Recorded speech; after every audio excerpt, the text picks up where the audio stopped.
Hello, my fellow history buffs. Um, we're going to talk about the colony of Plymouth today. Plymouth is, you may have heard of it before, it's where the Pilgrims lived. I know when you were young, you probably learned all about the Pilgrims and all that. So it's week 9 in our studies weekly, and I'm just going to give you a kind of an abbreviated version, honestly, because in order to get through everything before I learn, you have social studies on I learn. I really have to kind of zoom through a few of these little things. And so this one's going to be the condensed version.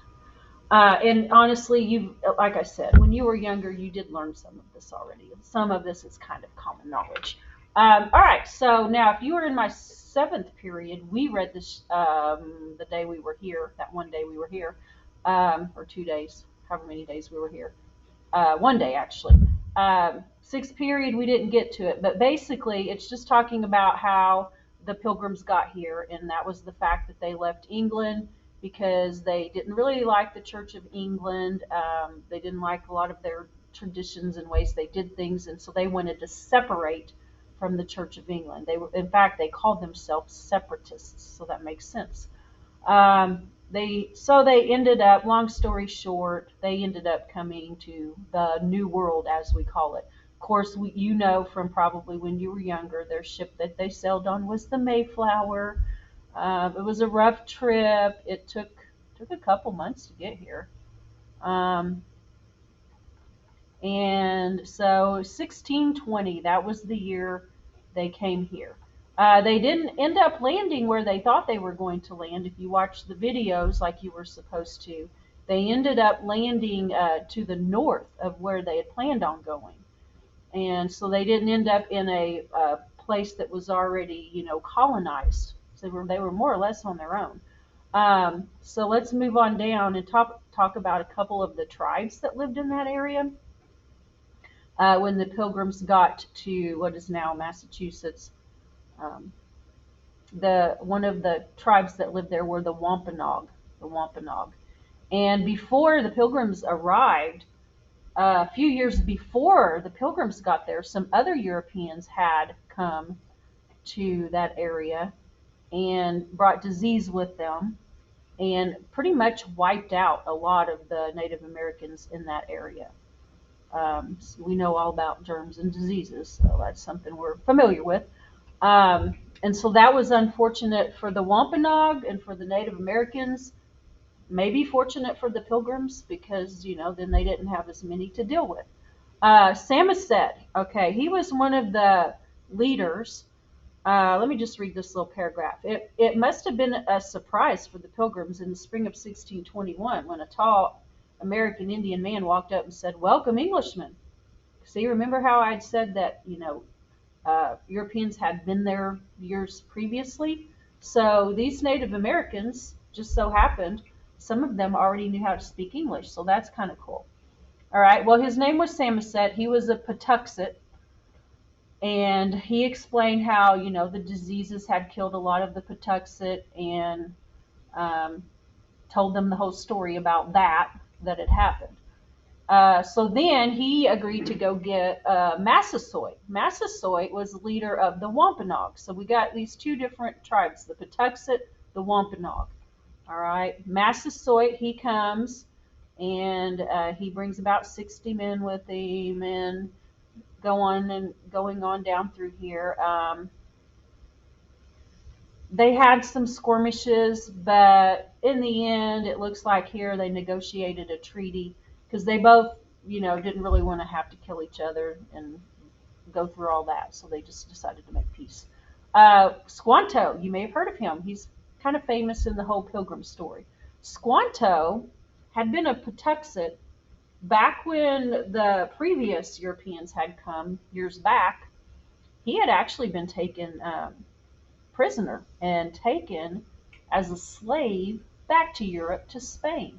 So Squanto had lived in Spain. He escaped, got back to his homeland, to America, and here he is now, and here come these pilgrims.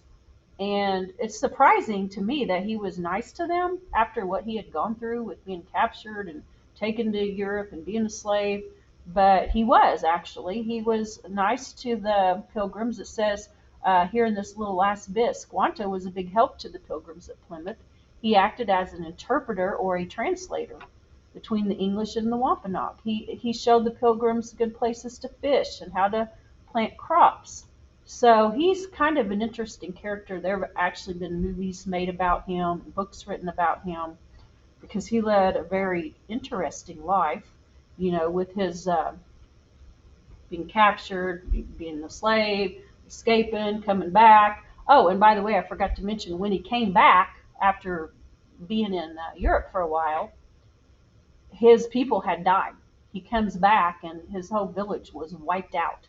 So Squanto had that to deal with. And so, even despite all of that stuff, he ends up still helping the pilgrims. So that's kind of amazing to me. I guess maybe he didn't feel like there was much choice, but it was really lucky that, he could speak English.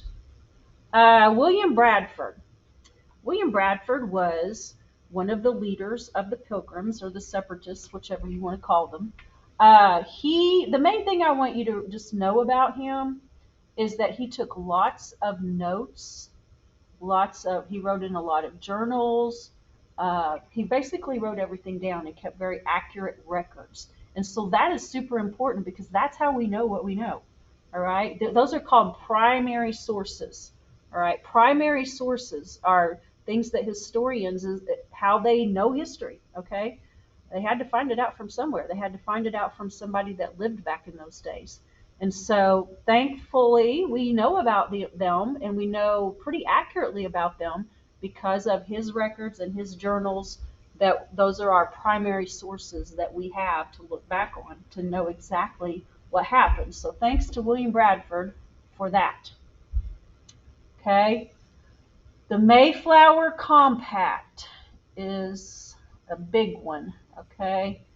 Um, I'm just going to read this, okay? The Mayflower Compact was only 166 words long, but it is one of the most famous documents from early American history. A compact is an agreement or a contract between individuals or groups of people.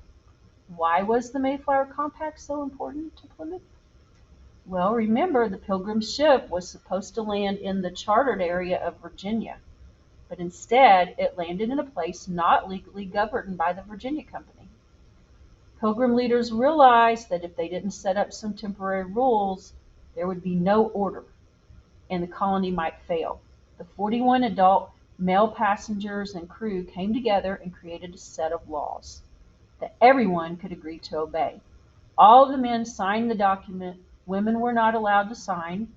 At the time, only men made the rules in government. Mayflower Compact is an example of self-government. Self-government means people work together to pass laws for themselves that benefit all citizens. This is the central idea behind our government today. All right, guys, this is why this is so important, okay? The Mayflower Compact is one of those things that everybody that studies American history needs to know about it because it's one of the very first written plans of self-government. And basically, when they wrote our Constitution, a lot of those same ideas were based off of this Mayflower Compact. All right, and so it's super important to our history as a nation. The settlers lived up to the compact, and the colony survived. 1 year later, a man named John Pierce expanded the Mayflower Compact so the English government would support it. The Mayflower Compact continued to be used to govern Plymouth Colony for more than 70 years. Wow. Okay, so there it is. There's a good picture. It's a very famous picture of the guys. Obviously they didn't have cameras. This is someone's painting. That's their interpretation of the whole thing. All right, moving on. The growth of Plymouth. Basically, this is just saying Plymouth grew. All right, over 10 years, 8 more ships came and brought more colonists. Okay, so lots more came. The winter of 1621. All right, well, that was a bad, bad winter for them because if you think about it, they arrived in November. They didn't have time to plant crops or anything. And so that first winter, they were just going off of what little bit they brought with them and maybe what help they could get from Native Americans or if they could hunt something. But it was very, very rough. Okay. A lot of people died. You saw that probably in the videos. Now, I want to point one thing out though, because I thought this was interesting right here. Real big difference, I think, between Jamestown's attitude and the attitude of the settlers at Plymouth. Okay, it says here to avoid starvation, the next winter the Pilgrims made a treaty with the Wampanoag for land and food. Part of the treaty included learning about farming from their new neighbors. The Wampanoag taught and advised the colonists. The Pilgrims knew how to work hard and were good students. They followed the advice of the Wampanoag. This led to a good harvest and preparation for the coming winter. Remember how when we learned about Jamestown, how they were forever not growing crops and they would never learn their lesson like year after year, and they would always just they were focused on either finding gold, or once they learned to grow tobacco they wanted to just grow tobacco and make money, but they weren't so interested in like growing food to survive, and they were always dependent on the Native Americans. Well, the Pilgrims, they kind of took a different approach. Yeah, that first winter was rough for them because they really didn't have a choice because they arrived too late to plant things.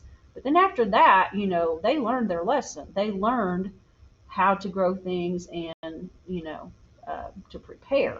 So I feel, my own opinion, is that the Pilgrims were a little bit smarter about that aspect of it. So that was a big difference. All right, of course, you have the real story of Thanksgiving. So after they finally learned to plant crops and the Native Americans helped them, and then they had that first harvest, they had a celebration, they had a feast. It wasn't the type of Thanksgiving food that we have, okay? It was more of the wild game, like your turkeys and your deer, and then whatever they had grown, their crops. Um, Probably wasn't any pumpkin pie or anything. I don't know. There might have been. They probably grew squash or pumpkin, but wasn't necessarily pie. Okay. So anyway, that was, kind of where we get our tradition of Thanksgiving, was based loosely on that very first little um, feast there. Now they're all peaceful here in this picture. Later on, they did have some falling outs and they didn't always get along, but at least for this little time, they did get along. So that's good. All right, so that's it in a nutshell. You do have an assignment. Yesterday was super short, so today's going to be a little longer. But your assignment is in ReadWorks, and it's the Mayflower Compact. So you have this passage to read. It's not super long, and it has the little speaker up there that you can do the audio, so that shouldn't be a problem. You do have a question set. You have questions to answer. And so I feel like if you really, look back, you guys can do the split screen on your iPad. You can pull up at the top, you can press up at the top of your screen, and it'll give you that little option where to do the split screen. You can do that, and that's a real good strategy. That way you can have your passage on one side and your questions on the other side, and it just makes it easier to look back and forth. Look up your answers, okay? Don't just try to guess, because you won't get a good score, okay? If you have questions, let me know. It says, according to ReadWorks, this is 3rd, 4th grade reading level. I don't know, really. It seems hard enough to me. I mean, I feel like it's not super hard. I feel like it's very doable. And so it should be something that you should be able to do, on your own at home without me being right here. But if you do have any questions, just let me know, and I'll be more than happy to help you. So that is all. You guys have a good rest of your day. Bye.